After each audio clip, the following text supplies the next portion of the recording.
Go ahead and get started. Welcome. We are talking about ADHD and teens tonight and giving some information on what ADHD is and what we can do to help support with it.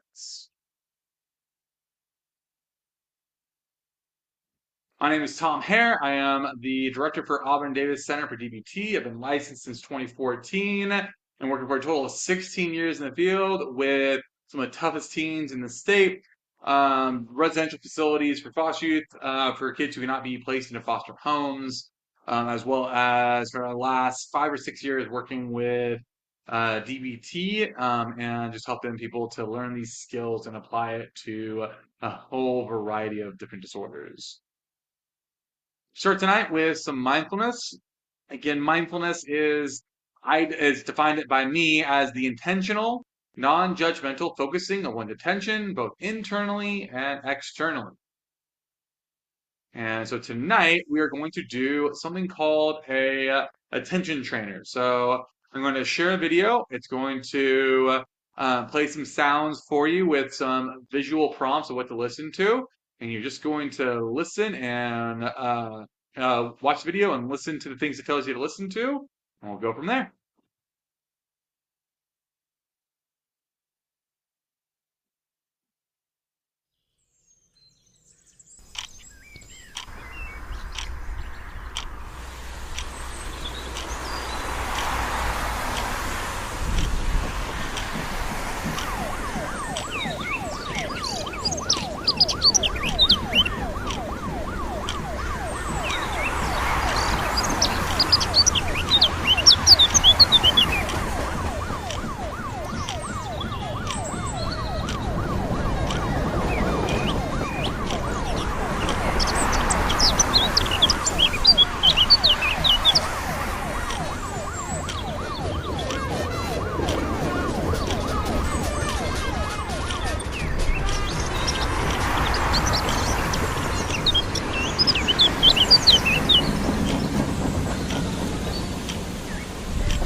All right, so you likely noticed that um, there was a lot of sound going on there.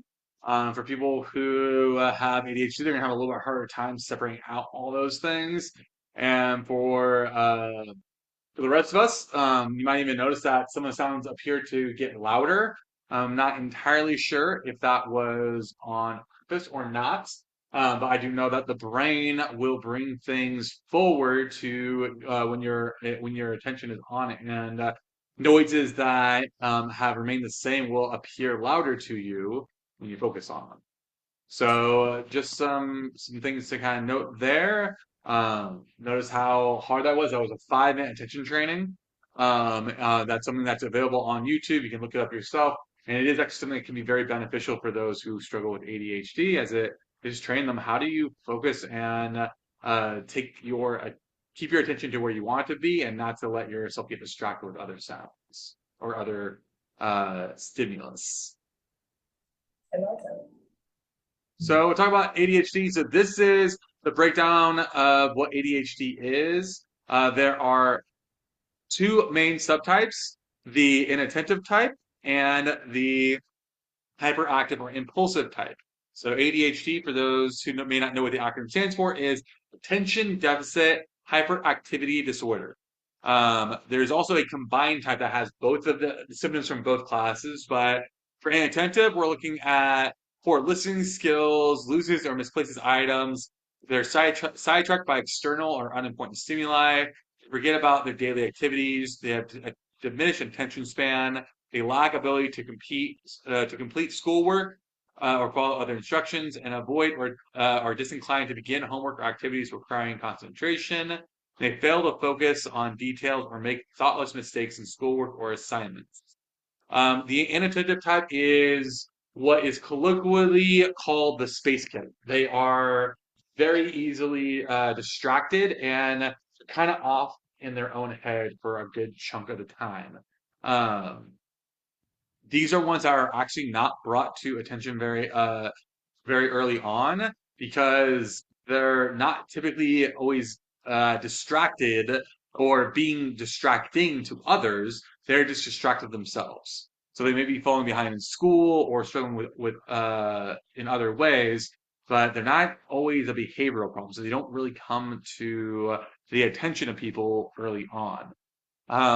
The hyperactive or impulsive type will squirm when seated or fidget with their feet and their hands.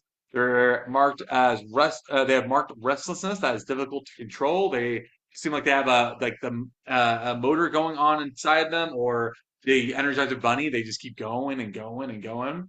They lack ability to play and engage in leisure activities in a quiet manner. Everything is kind of done at a 10. They are incapable of staying seated in their class, and they can be overly talkative. The impulsive types have difficulty waiting their turn, interrupt or intrude into conversation activities of others, and impulsively blurt out answers before a question is completed. So these are the ones that are identified typically very early, and that oftentimes can also be a little bit over-identified.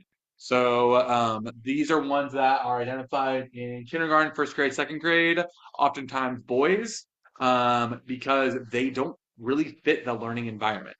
Um, I have a daughter who is in first grade, and something that I have learned about the experience is that kindergarten, first grade is as much about learning to learn as anything else.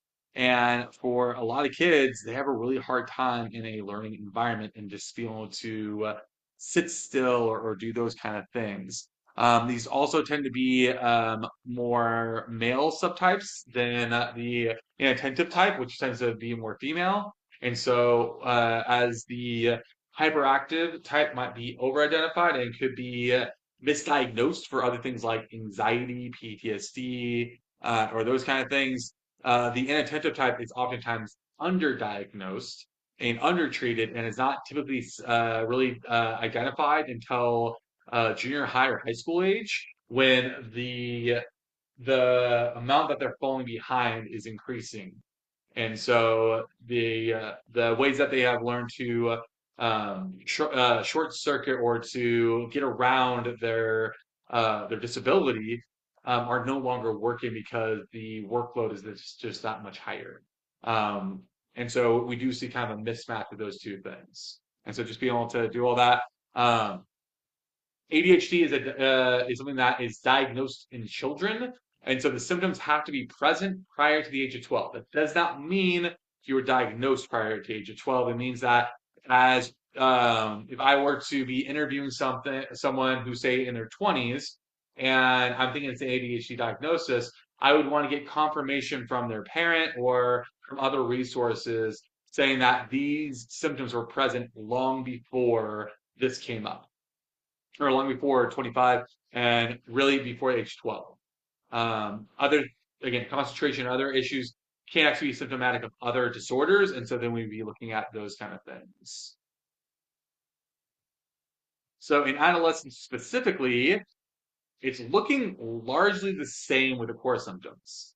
They're inattentive, they have impulsivity, they're hyperactive, and the things though that are more pronounced in teens are deficits in executive functioning. They leap before they look, right? It's ready, fire, aim for them. And so being able to slow things down and you see them making really poor choices, really impulsive choices, sometimes really dangerous choices because they're not really thinking ahead. They seem to have a low tolerance for frustration. Anything that gets hard, they just can't do it. They won't do it. They refuse to do it.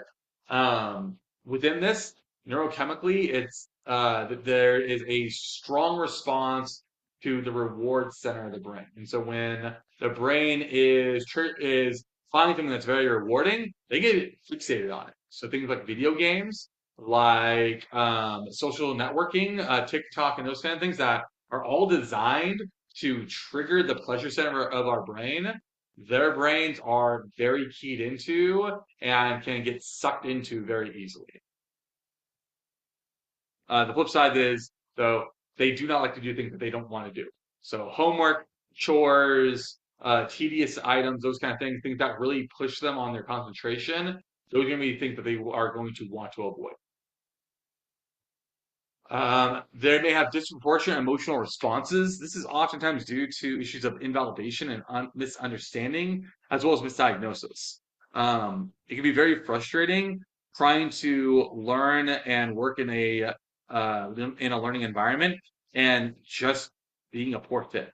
And so we can start seeing these really big responses to what would be considered rather minor issues. And so those responses need to be kind of taken into consideration as well and something to look for.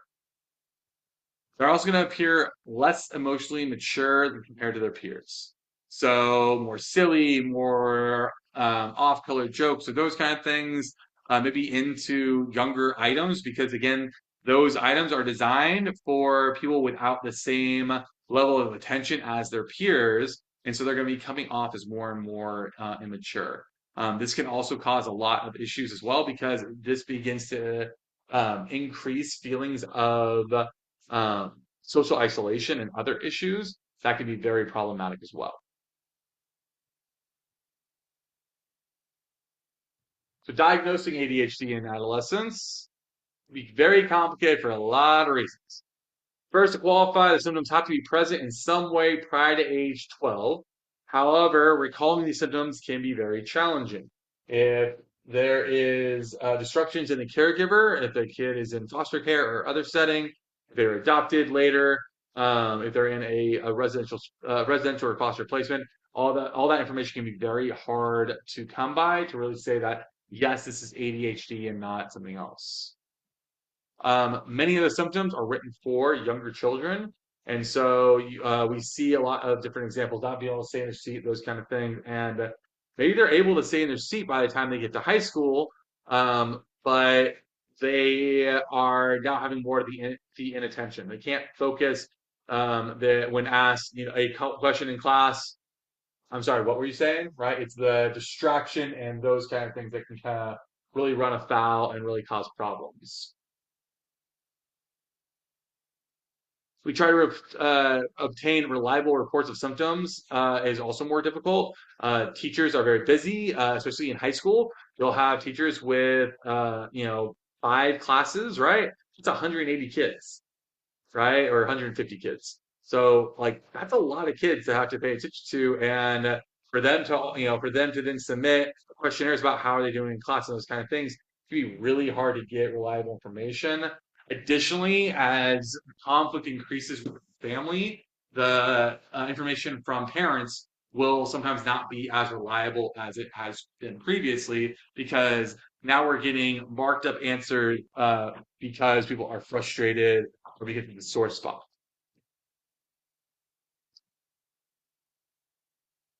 Some of the symptoms may also be more subtle in teens. So just the being, being off task, making minor errors. Those could also just be things of like you're not getting the math assignment, you're hurrying up too much, you're not focusing enough, right? And we start looking at those kind of things. The inattentive symptoms, especially, can be missed and in high school years can cause more problems than earlier ages, right? So again, we talked about how these kids are going to find ways to navigate their disability and continue to function. And in high school, what they were able to get away with, they're not able to get away.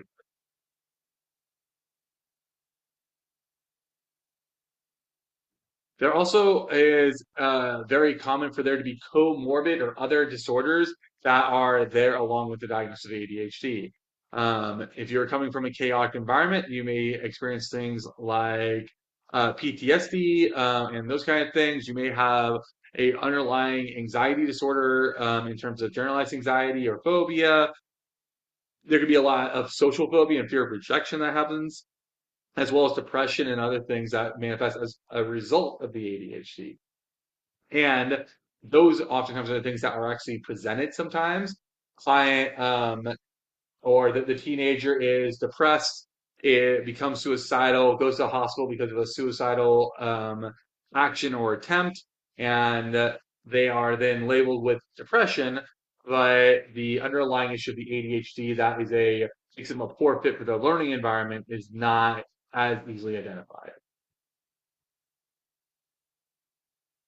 Finally, it's important to really seek a comprehensive evaluation by a psychologist, psychiatrist, or other mental health professional to really tease out all these things. Psychology and diagnosis is a very complicated process, and so being able to have somebody who really knows the stuff, your primary care provider may be a good resource to start with. It's not where you want to end if you are thinking that it's ADHD. I know a lot of primary care providers actually won't even um, will refer out whenever this stuff comes up because with the ADHD drugs being stimulants, they are very hesitant to get into any kind of medication management with that. So causes of ADHD, one is genetic. It is a brain-based disorder primarily. Other factors include low birth weight, premarital smoking, or other prenatal complications. What we see is front of the brain right here. It's called a prefrontal cortex. This is the last part of our brain that gets fully developed.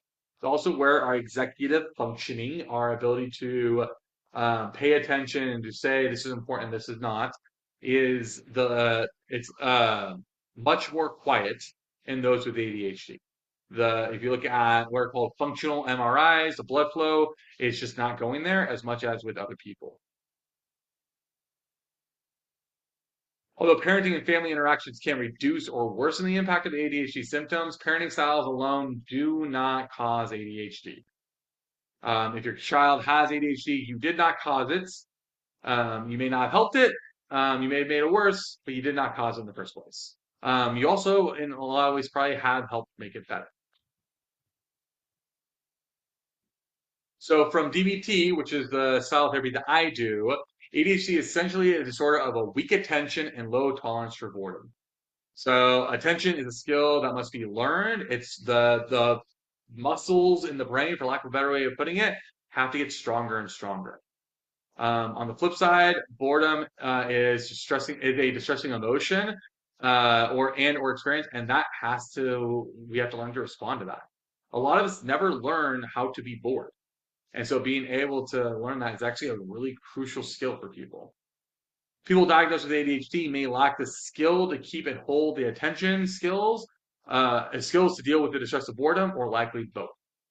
And so It is having to really work within these things and to shore up the biological issues that are underlying it, as well as to learn other ways of functioning that are not just going with however I feel.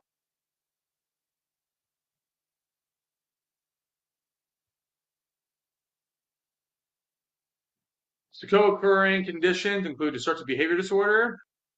Up to 60% of children and teens with ADHD have at least one additional disorder. Research has shown that teens with ADHD are 10 times more likely to experience disruptive behavior disorder. Disruptive behavior disorder um, are things like defiance, breaking rules, getting in trouble. Sometimes substance use and smoking can very much fall, can be a symptom of these kind of disorders. It makes it harder for the adults and others around the person to understand and support the developing skills that they need. This causes them to show other signs of distress, including defiance, depression, and anxiety. Signs of distress further overwhelm the person with ADHD, making them more vulnerable to weak attention or boredom distress. Having co-occurring disorders can make a parenting more challenging, so seeking out help with for both teen and the parent is really important.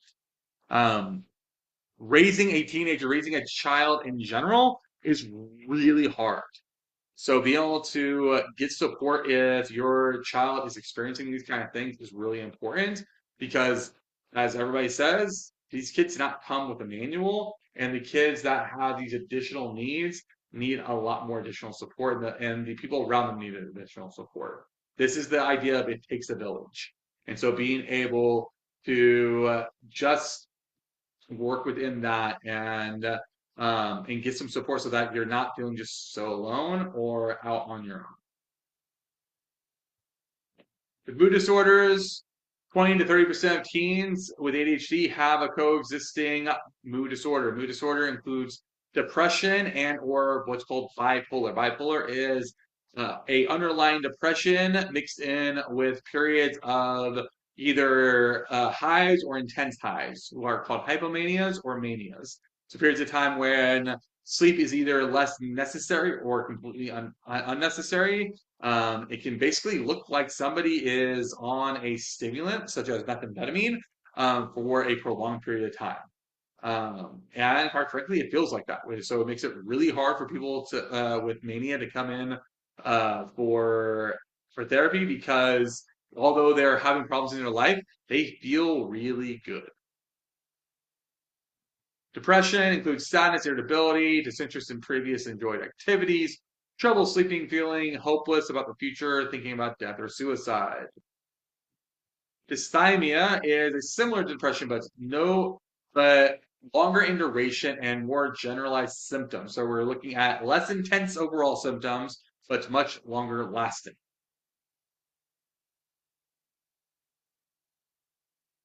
If you guys want more information on depression, I just did a lecture on depression last week that was shared out to everybody in the emails.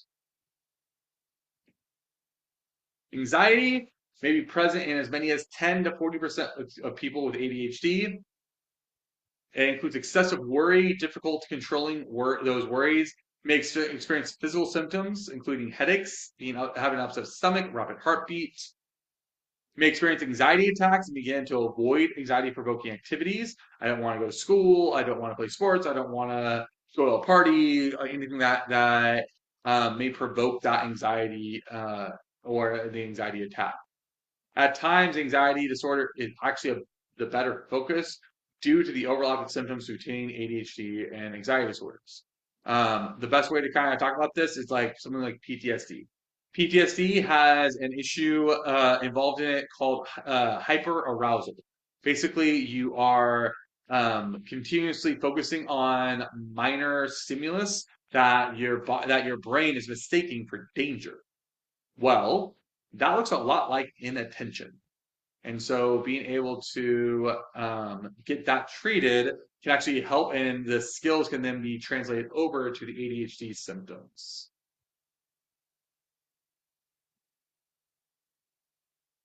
With substance use, risk of substance use among children with ADHD ranges between 12 and 24%. Use of medication to treat ADHD is not associated with increased substance use. So you may or may not be aware, but the treatment for ADHD medically is the use of stimulants. I mentioned that just briefly before. Stimulants are things like speed and methamphetamine. And so there is a lot of fear that if a person with ADHD begins to use their stimulants as treatment, that they will then have an increased odds of using drugs later on down the road. This has been shown not to be true, and it may actually protect them against development of substance use disorders. The overarching uh, theory behind why do people with ADHD end up using drugs, as well as other mental health disorders end up using drugs, is the idea of self-medication. And these are drugs that help them feel better. And again, because a stimulant like methamphetamine or coffee or those kind of things are things that actually help the person focus, they are seeking that stuff out in order to be able to feel better and be more productive. Symptoms of substance use include smelling of alcohol or smoke, changes in the eyes or face, mood changes, secretive behavior, changes in motivation and academic performance, and changes in peer groups. The problem with that is about three-quarters of those symptoms are also symptoms of being a teenager. So not everybody who has those things, especially those last, the mood changes, secretive behavior, changes in motivation, and changes in peer group. Not everybody who has those is using, but those are things to kind of be aware of. And if they're smelling like it, the very least they're around. Teens diagnosed with ADHD or co-occurring disorders, when treated and supported appropriately, find a reduction and management of symptoms and will likely go on to lead successful and fulfilling lives. They are at greater risk for challenges in adulthood and difficulties in the same areas, education, employment, and social interactions. However, these are risks to be aware of and should be hopefully motivate you your ongoing support and appropriate treatment. There's actually I forget the exact statistics, but my understanding is that there is an overrepresentation of people with things like dyslexia and ADHD in the Fortune 500 executive positions. That although they make up less than 10% of the population in whole, they make up somewhere in between 20 and 30% of executives in those positions. And it's that people are not just being waylaid by these symptoms, they're actually learning to harness these symptoms to their benefit. If you are hyperactive and you feel like you're the Energizer Bunny, you can work harder than just about everybody else. Being dyslexic or having ADHD, you have to learn to think outside the box in order to problem solve. Well, that then makes you a better problem solver in general.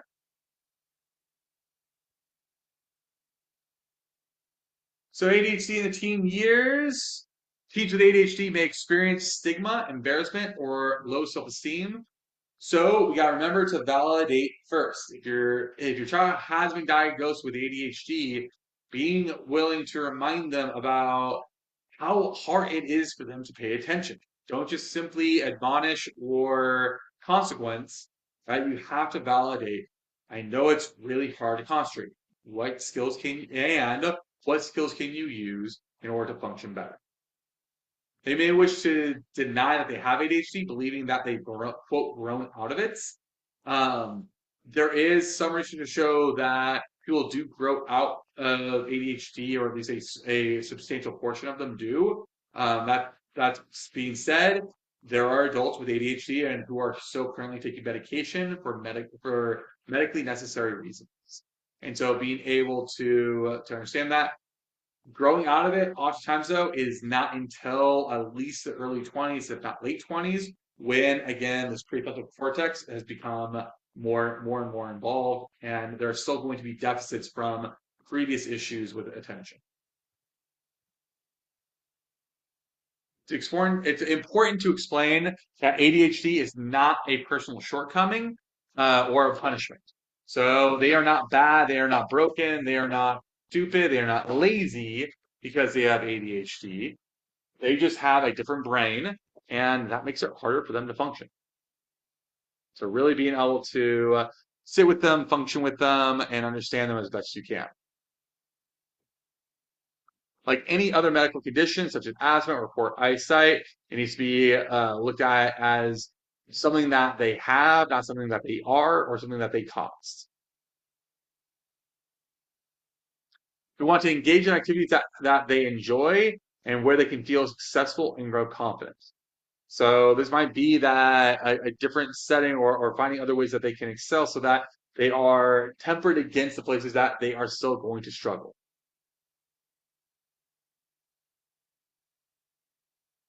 ADHD can affect many aspects of your teen's life.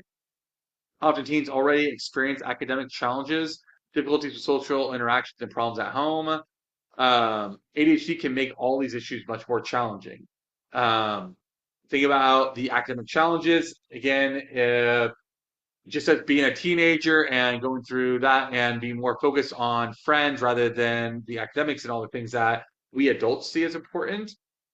Well, if you have ADHD, that's even harder to do. Difficulties with social interactions, it is awkward being a teenager. It just is.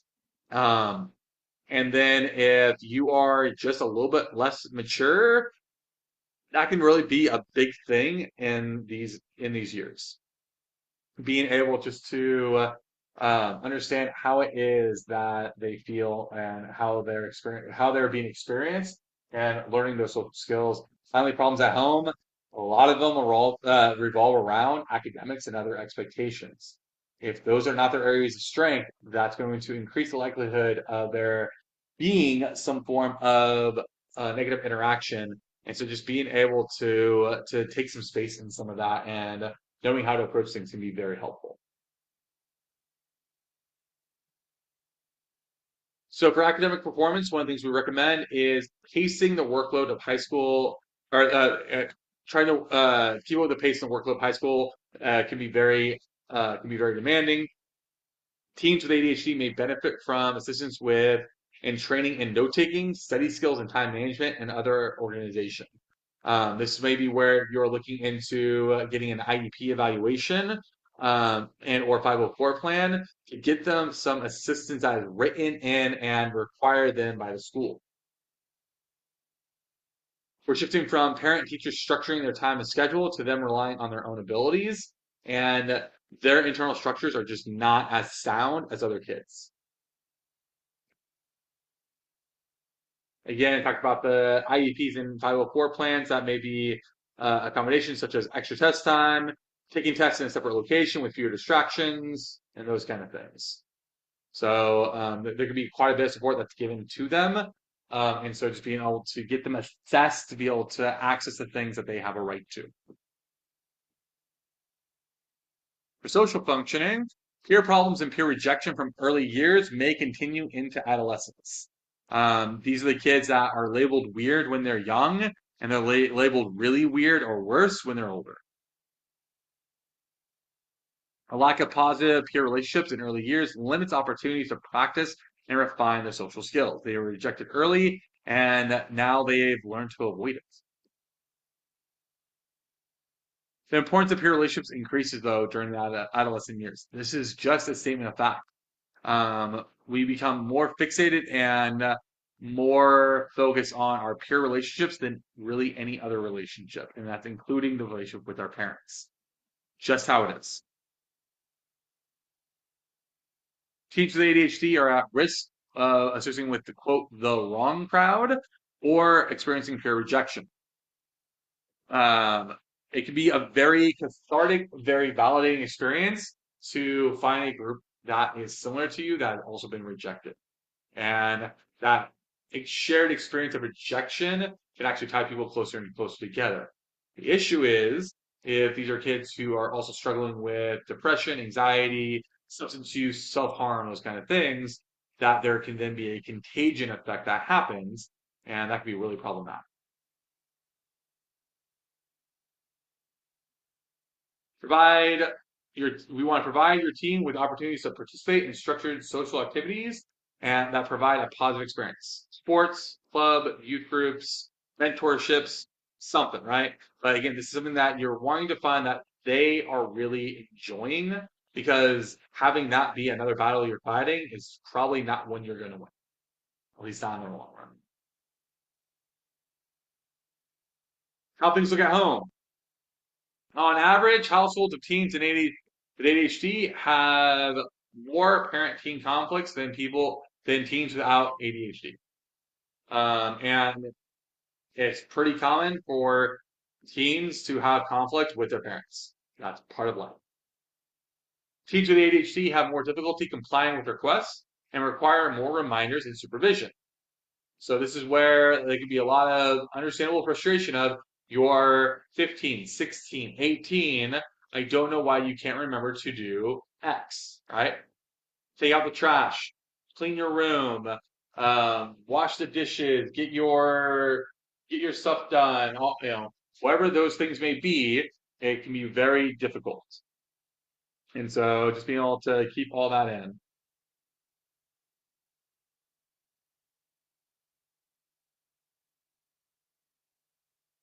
May lead to cycles of escalating negativity because you guys get into a fight over schoolwork. You then begin to expect a fight over schoolwork so that anytime you approach the issue of schoolwork, you are already primed and ready for a fight, even though that's not really what's going on. And so you got to slow yourself down in those things.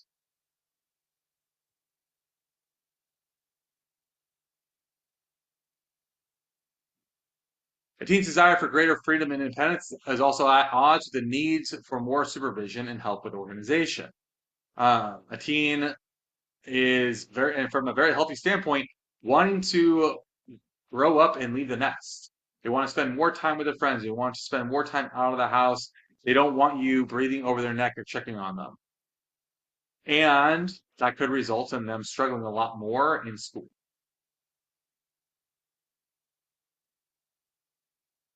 Clear communication is really important.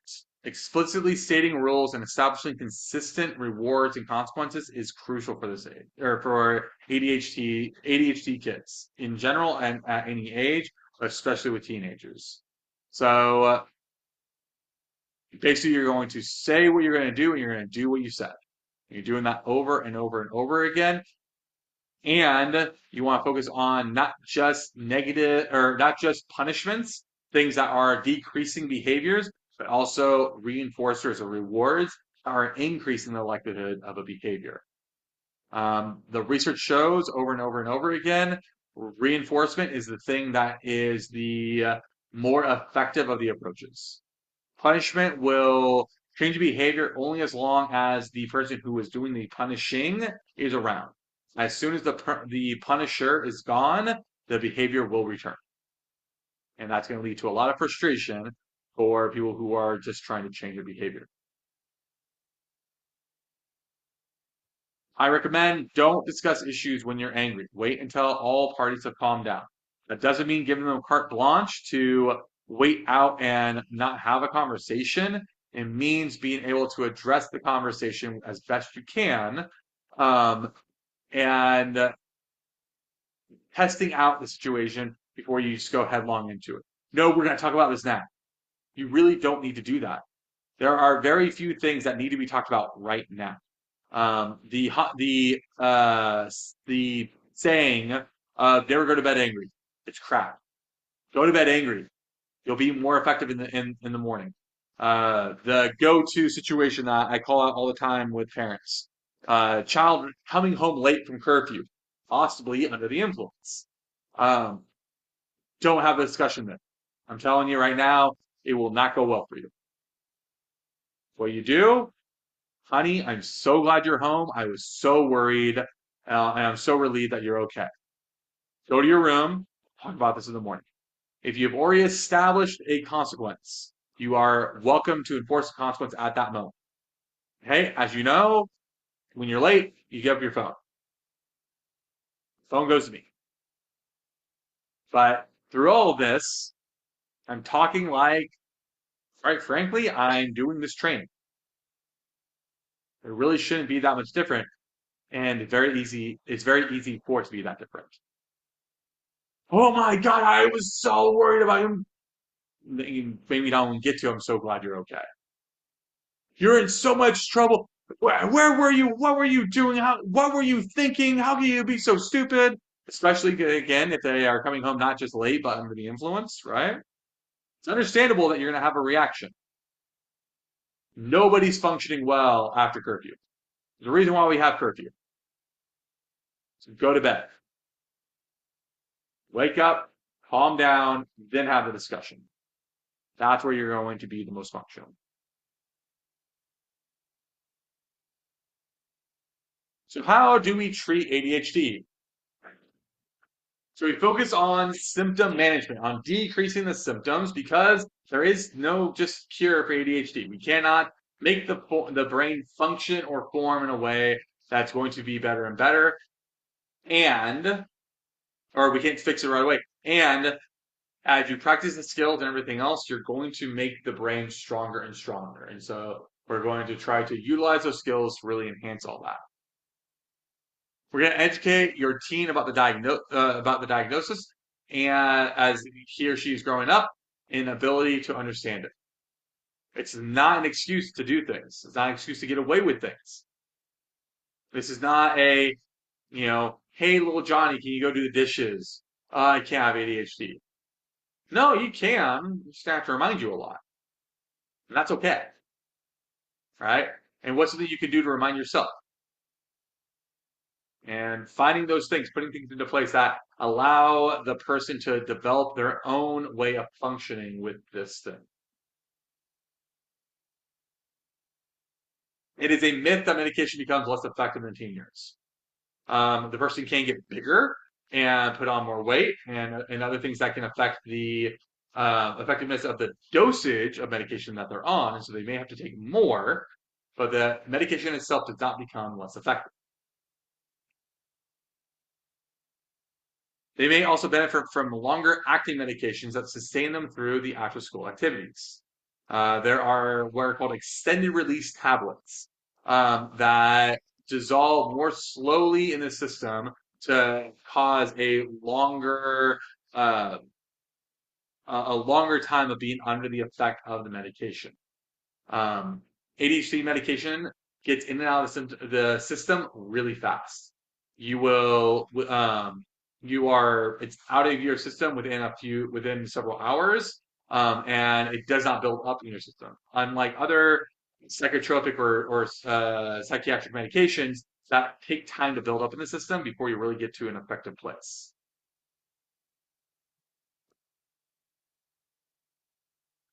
Behavioral interventions, psychosocial treatment, including parent and teen training and problem solving and communication skills. These are also things like mindfulness, like distress tolerance, right? Because I need to learn to pay attention and I need to learn to do the things I don't want to do. So I just go with what my emotions are telling me. I am not going to be very happy.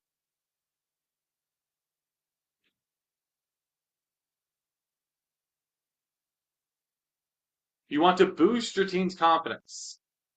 Use the empathy, support, and communication and validation to help your teen identify and reinforce their strengths. For a lot of kids with ADHD, they have a really low self-concept. They don't see themselves as being functional. They don't see themselves as being worthwhile. They blame themselves. They see themselves as just not really working very well. And so being able to empathize with them, support them, to point out their strengths and things that are going well, as well as be realistic and validating about the things that are not working.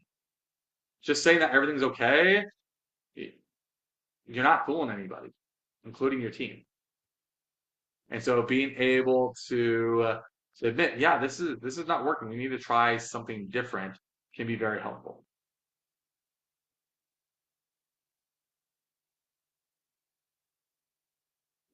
The treatment of ADHD, first get support for yourself, or additionally get support for yourself. Parenting a teen is difficult. ADHD adds to those complications. Getting educated and ongoing feedback on how to interact with your teen is very important. Uh, Auburn Davis Center for DBT provides parent coaching ourselves as part of our practice, and it really is, in all reality, it's learning to become a therapist and approach things a little bit differently.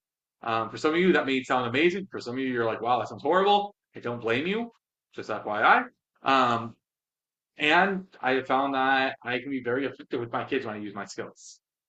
So learning, how do I approach things? How do I deal with these situations? How do I support my teen to be as effective as they can be when this is a really hard time for them? Um, the other thing that tends to happen a lot, we go into crisis with our team. That's also not very helpful. And so learning how to stay out of crisis and how to function better is the way that we want to go whenever possible. So just working on those kind of things, providing and just getting some support for yourself. Um, there are also a whole bunch of groups out there that are for family members and for parents of kids with ADHD. Feeling like you're not alone, feeling like you're not broken, feeling like you're not just messing up everything can be very helpful.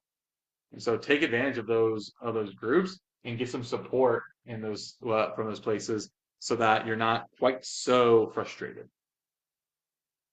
Other ideas? Try to introduce attention building activities into your child's routine. Doing mindfulness, attention training, as I showed you guys already today. Something like that, that is building up that muscle of what do I pay attention to, what don't I pay attention to. With the brain and the executive functioning being so weak up here, um, the the stimuluses or stimuli that we would normally just ignore end up being all consuming. I currently have a fan that's blowing on me. It's making a minor noise. I'm able to talk over it and not pay attention to it because I'm able to focus. With an ADHD brain, my brain would have a much harder time focusing or not focusing on that, and I'd get very distracted, and I might keep looking down, right? I also have a window that overlooks a street, and even now, or even myself, I find myself looking out there every once in a while. ADHD brain, though, would look and not come back. And so doing something to build that attention and building the skill. It's a skill, it's a muscle like any other activity that you can think of. We want to validate the struggle of paying attention and the discomfort of the boredom. I know it's really hard to pay attention. I know you are doing your very best right now. I know you're so frustrated with yourself for continuing to get off task. I know you just want to get this done and over with. The discomfort of boredom. Yeah, I know it's really hard. It's really boring. It's not fun. It feels like it's gonna last forever. This really sucks. And here's why we're here. Here's why we're doing this. Finally, some skills and then we'll get into some DBT specific skills that you can try. Provide some minimally distracting activities, what we call fidgets. We want to engage part of the youth's attention that may help them better focus on less desired activities.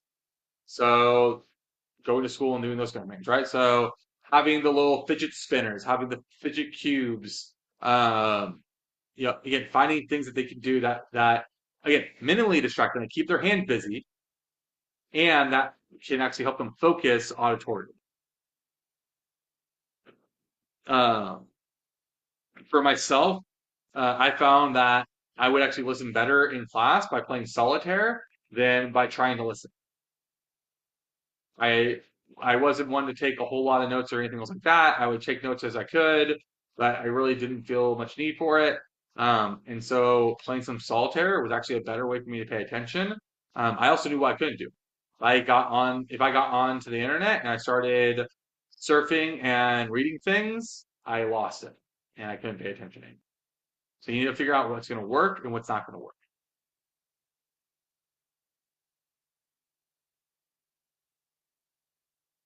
Questions about ADHD and the skills up to this point before I shift into what DBT does about it.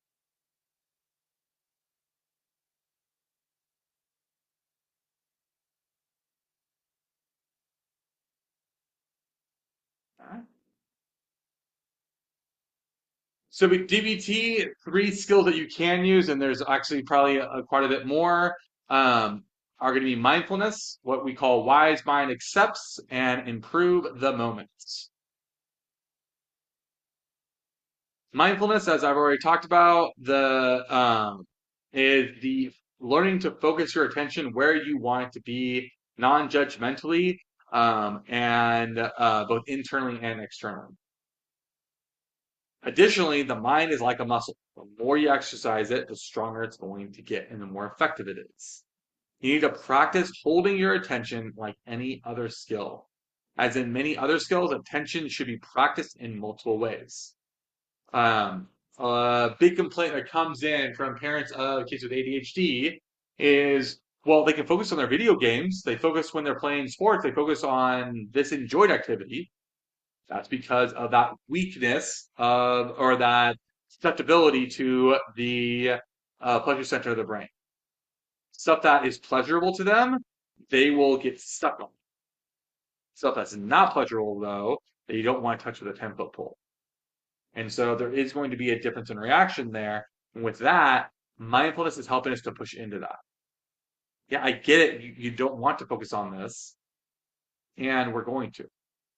We're going to continue to lean into this stuff over and over and over again and practice bringing our attention back over and over and over again.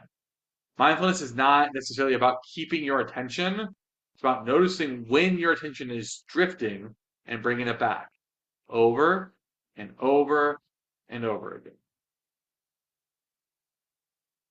So mindfulness can be a great way of building that muscle. Again, doing something like the attention training the thing that I provided and mindfully doing that. Having your child pay attention to a specific sensory input. What do you hear right now? What do you see right now? What do you feel? What do you feel on your skin right now? What do you smell right now? All those things can help the child to develop uh, a ability to pay attention.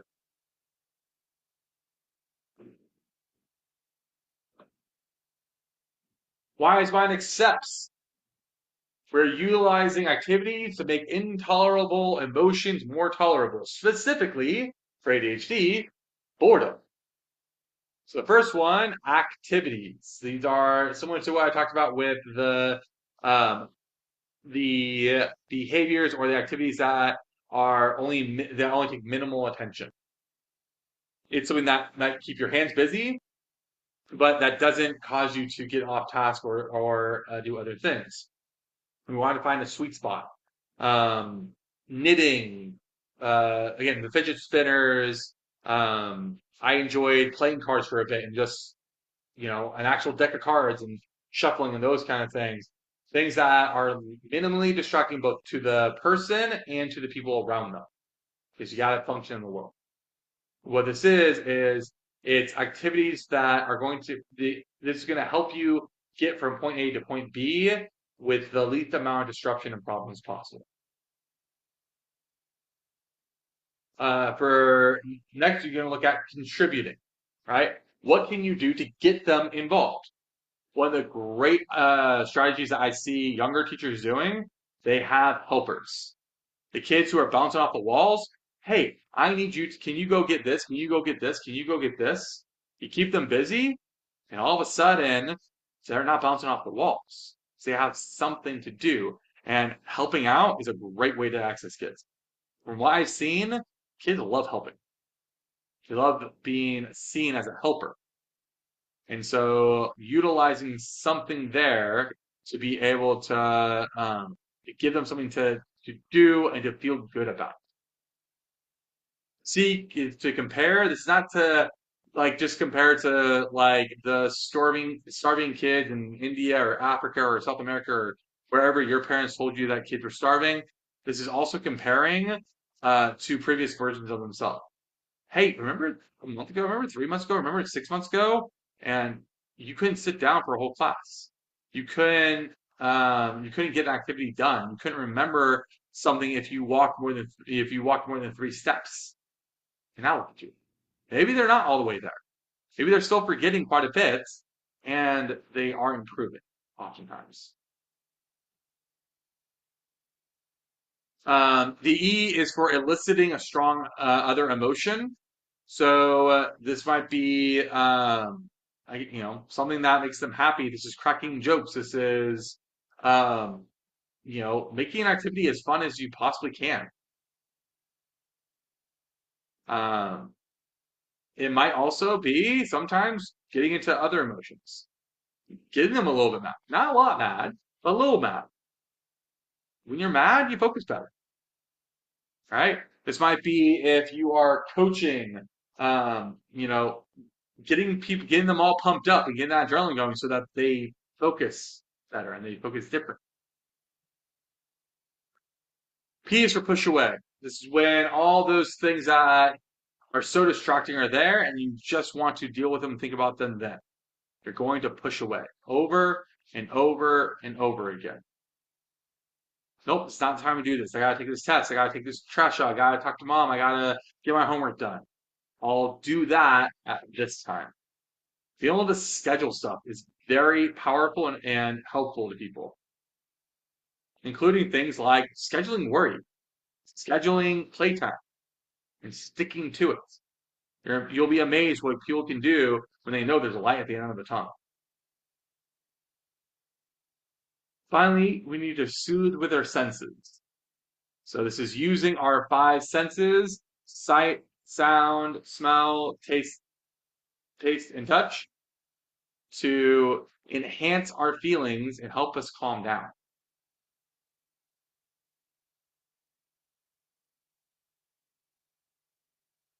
Questions about wise mind or wise mind accepts or mindfulness?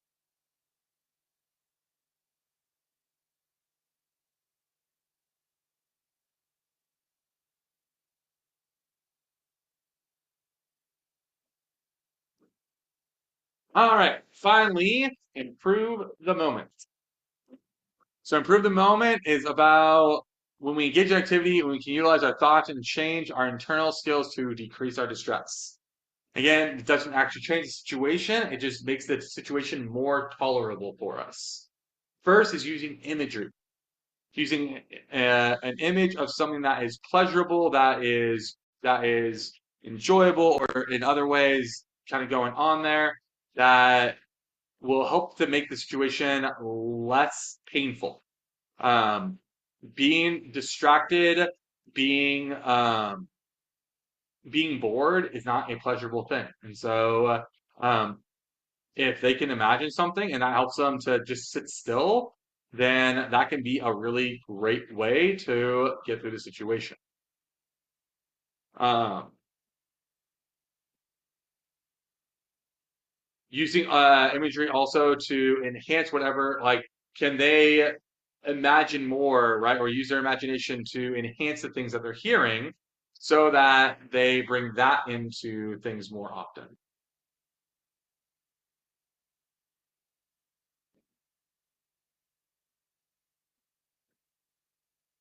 Next, we're looking at meaning, finding meaning to the painful thing, because that can be really, really difficult. Um, the example I always give is that when I was in high school, I don't think I ever had a teacher answer for me well why we learn higher levels of math, calculus, pre-calculus, or trigonometry.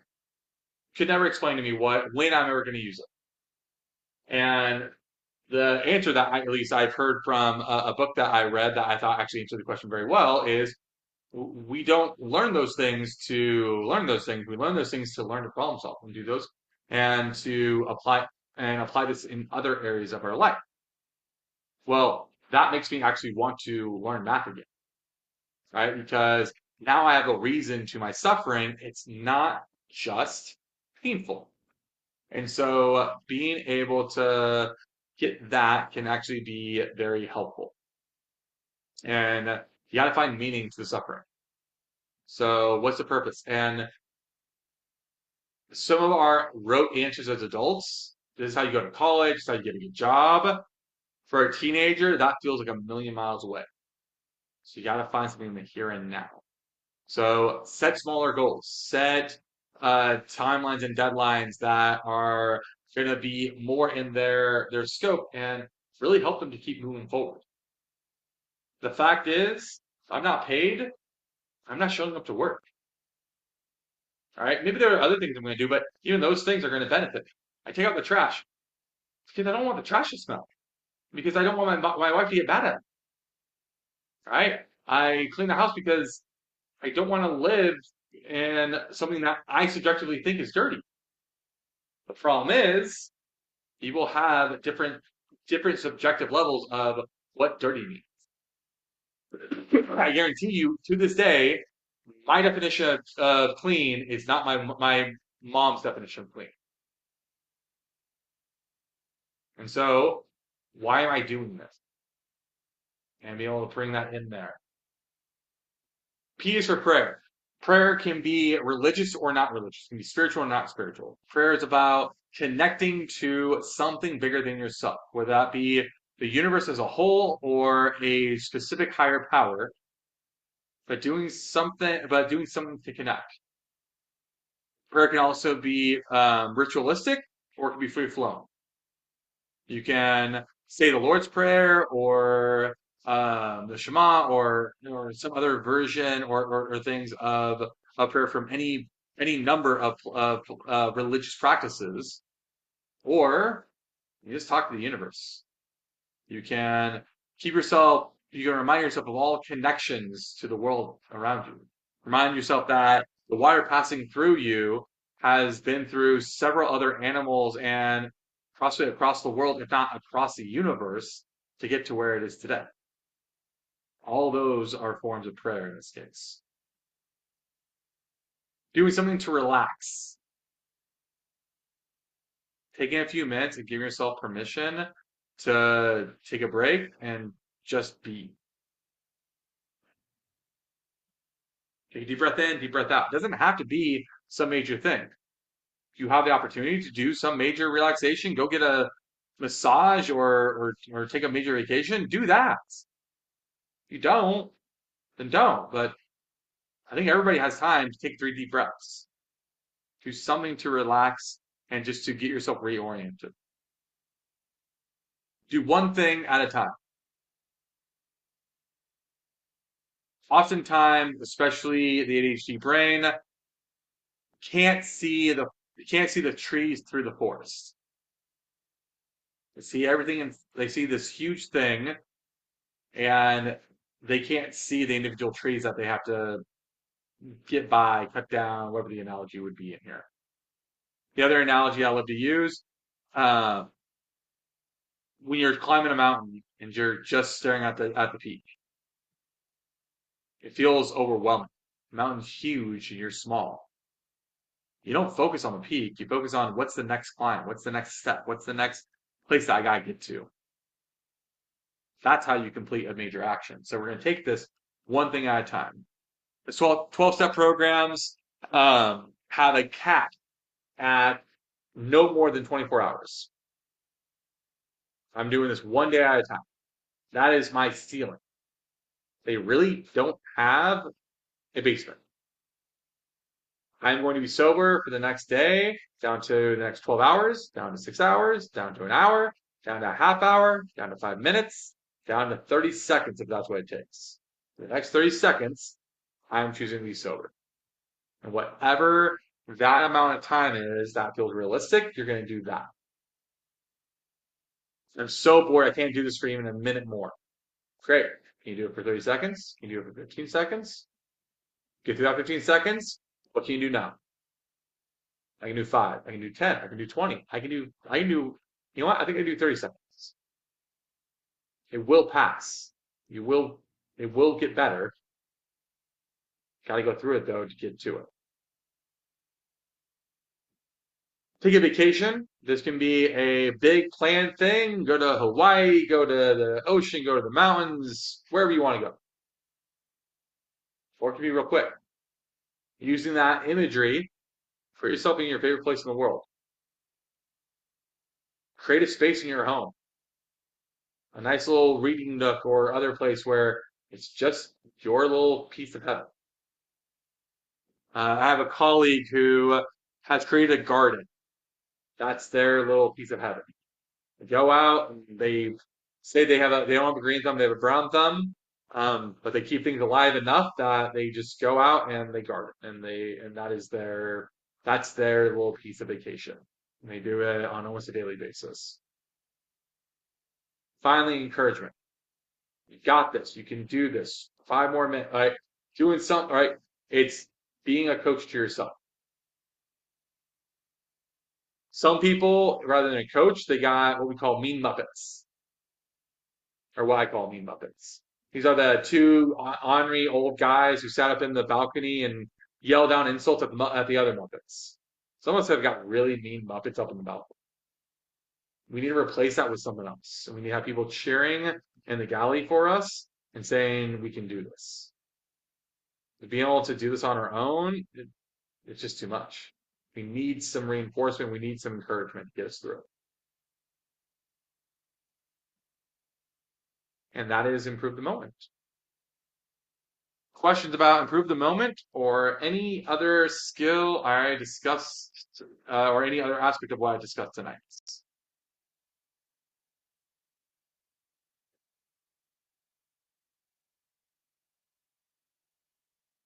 If you can, I am putting a link into a evaluation form that I would really appreciate completing for me.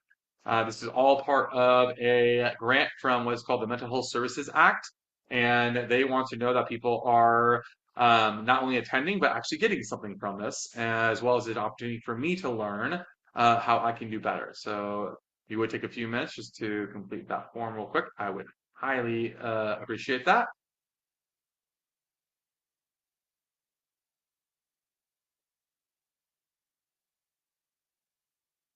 Otherwise, that's all I got for tonight, and you guys are welcome to take off whenever you so choose. Thank you all very much. Thanks, Tom.